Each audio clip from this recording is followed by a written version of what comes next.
Obviously, Colorado is one of those states that could enter some tipping point hellscape. The best thing you can do really is protect the rest of the country from that potentially happening by being vigilant where you are if you still have a fighting chance. I think the larger conversation, which we try to have on this show with Sarah's background and watching Missouri just get worse and worse and just always appalling. It's the same sort of news stories we hear out of Russia and Turkey with these anti-democratic laws, all deliberately done so the conservatives in these states can steal power, stay in power, and it's just a mini autocracy. Those situations really need some sort of federal intervention, just like there was during the civil rights movement in the South. Like it's if they're at that crisis point, just like what the EU is being forced to do with Hungary, the European Union might prevent billions of dollars now going to Hungary because of the autocracy and corruption there.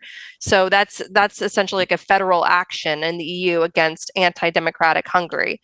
So when states slide into autocracy like Missouri and Ohio, it's like you do need to have some federal intervention.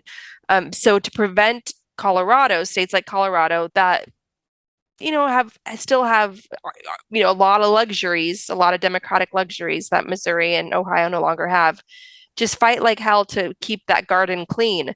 Just like really focus on the weeds, and by doing so, you're going to be helping the larger picture in the U.S.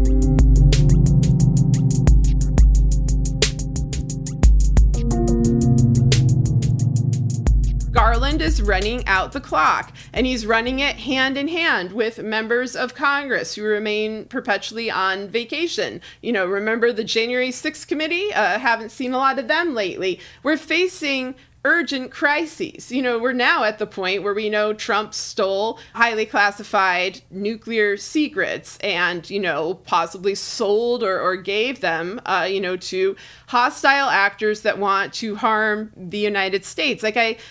These crises just keep building in terms of the severity of the threat that we all face, and then we watch our officials look the other way, deny it's happening, play it down, or get caught up in this legalese that is meant to plaster over the most severe of state crimes and distract people from the big picture, by picking away at minutia. And the big picture, of course, is treason. You bring up in this post Robert Hanssen, the spy for Russia, who the FBI took an enormously long time to discover, working under Louis Freeh, who then, of course, went on to work for the Russian mafia. One thing I find fascinating is that so many cable news pundits are former FBI people who also mysteriously worked with Robert Hanssen and could not figure out that there was a spy in their midst, even though in retrospect it was unbelievably obvious. That guy, I forget it, Frank Fugalizi, something like that. He's on MSNBC a lot. He was a person worked alongside Robert Hanssen, somehow was unable to crack that case. And so, I would urge some caution when these legal experts, quote unquote, appear on television reassuring you that all is well and, Garland is just looking through the evidence and everything will be fine and you need to be patient.